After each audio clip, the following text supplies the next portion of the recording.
Tiens, qu'est-ce que nous avons là? C'est ce que disait Karl Marx en son temps. Mais c'est qui ce... Je plaisante, j'ai déjà regardé son discours 3 fois, et j'ai même téléchargé la transcription pour l'analyser. Pourquoi ? Parce que j'avais vu passer un certain nombre de tweets et de vidéos disant que c'était un grand moment de gêne. Et oui, à certains moments, on a l'impression que le jeune orateur se prend pour un autre. Je voudrais dire que nous, à la Voix lycéenne, l'Union populaire, oui, nous la plébiscitons, nous la voulons. Et l'Union populaire... Mais je suis désolé, son discours, dans son contexte, est un très bon discours. Et si on est agacé par les idées d'un orateur, la moindre des choses est de reconnaître que, pendant qu'on critique, il parle. Donc... Faites mieux.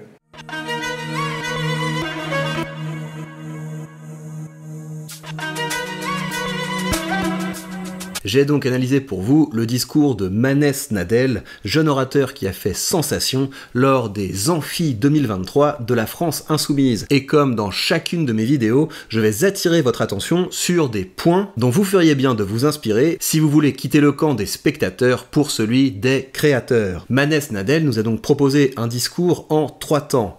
D'abord, le thème. Si j'ai bien compris, c'est un meeting pour l'Union populaire. C'est plus marqué. Quand il y a une réunion, il y a un thème commun sur lequel chaque orateur doit apporter sa contribution spécifique. Et quand vous vous retrouvez dans ce genre de situation du type groupe de travail, vous pouvez commencer votre discours comme le fait Manès en passant par 3 gestes rhétoriques. D'abord, la reformulation du thème, c'est-à-dire comment vous comprenez le thème commun. L'Union populaire que nous souhaitons pour la victoire de notre camp, elle ne se fait pas simplement autour d'un programme politique, elle ne se fait pas autour d'une personne, elle se fait autour d'un mouvement de masse, d'un mouvement social qui doit réunir tout le monde. Ensuite, la déclaration de position, c'est-à-dire qu'est-ce qui compte pour vous au sein de ce thème. Et l'action syndicale et sociale doit être indispensable pour obtenir des victoires par les grèves, par les blocages dans les entreprises. C'est là que nous obtiendrons le progrès social. 3e geste rhétorique dans votre introduction, vous présentez vos réalisations sur ce thème. Quelle a été votre contribution jusqu'à ce jour, histoire de permettre aux gens de vous situer et de construire votre crédibilité. Nous avons bloqué 400 lycées et 80 universités de ce pays.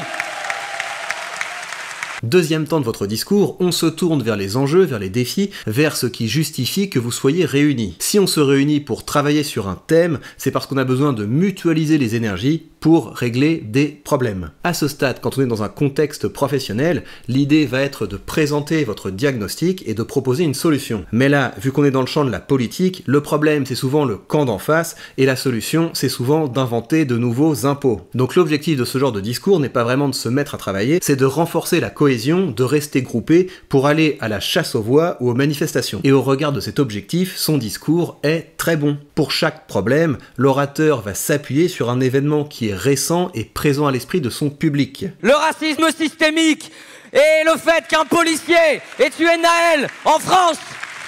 Et pour chaque problème, il va également désigner un coupable. Et évidemment l'éducation, qu'Emmanuel Macron choisit pas à pas depuis des années de détruire. Il détruit les services publics. Incarnation des problèmes et désignation des ennemis, ce sont des techniques qui ont fait leur preuve en rhétorique. Oui, et au niveau du style, je ne sais pas si c'était fait exprès, mais ça m'a fait tiquer. À l'heure où je vous parle, 80 000 lycéens se retrouvent sans aucune affectation et seront envoyés dans la misère, le précariat ou l'entreprise. Ça m'a surpris parce que, en tant qu'entrepreneur et investisseur, l'entreprise est pour moi un terme positif. C'est même la solution à la précarité. Mais je me dis que le fait que ça m'ait fait tiquer, c'est la preuve qu'on est sur une bonne figure de rhétorique. Une énumération dont un des termes semble incongru si on ne partage pas la radicalité idéologique de l'orateur. C'est un petit peu comme un zogma. Vous savez, le fameux « il a sauté le repas de midi et sa voisine ». C'est-à-dire qu'on a une connexion syntaxique entre les termes, mais le lien logique rame un peu derrière avant de s'imposer. On va donc appeler ça un zogma politique. Comme tout homme de bien, il a du savoir-vivre, une expertise et des actions air liquide. Toi aussi, écris un zogma politique dans les commentaires. Finalement, dernière partie, la péroraison. Encore une fois, je trouve qu'il fait bien le travail. C'est même mieux que bien. Comme il se doit dans une péroraison,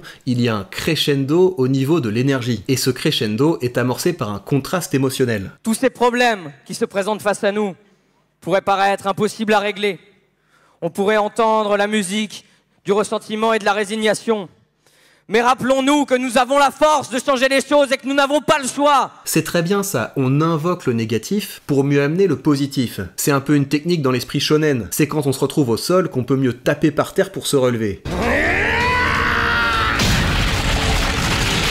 Et on a aussi une montée en gamme conceptuelle avec des références bien placées. C'est ce que disait Karl Marx en son temps. L'histoire seule ne fait rien. C'est l'homme, réel et vivant, qui fait tout. Et cerise sur le gâteau, on a une référence contextuelle que tous les membres du public vont comprendre. Et puisque j'ai vu que l'enjeu lors de ces universités d'été pour vous était peut-être de faire mieux, alors je vous dis, oui, pour faire mieux, faisons ensemble!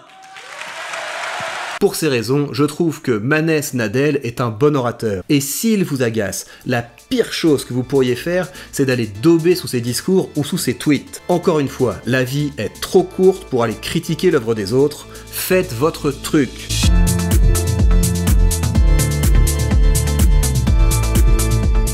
Et bien voilà le travail, une vidéo supplémentaire, je suis content d'avoir eu le temps de publier ça. C'est assez facile et agréable de travailler sur des petites séquences d'actualité comme ça. C'est voilà, c'est une manière dont j'aime assez bien travailler.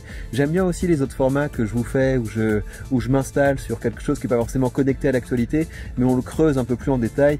Là vous le savez, hein, c'est encore les vacances, donc je suis papa à plein temps, donc j'ai pas le temps de faire des formats plus fouillés. Mais je pense quand même que ces petites analyses sont utiles parce que vous voyez, j'essaie à chaque fois qu'il y ait une dimension très concrète pour que vous puissiez directement utiliser des choses dans votre contexte professionnel. Un petit truc sur lequel j'ai peut-être pas suffisamment insisté, c'est un jeune homme, hein, il a 16 ans, donc raison de plus pour surtout ne pas aller l'enquiquiner. Et j'espère que l'intro sera pas mal reçue. Je trouvais ça drôle de faire comme ça, vous voyez, avec la petite mise en scène. C'était voilà, je pense que c'est sympa, j'espère que ça vous a fait rigoler. J'espère que ça ne choquera personne, mais au pire, vous allez faire quoi?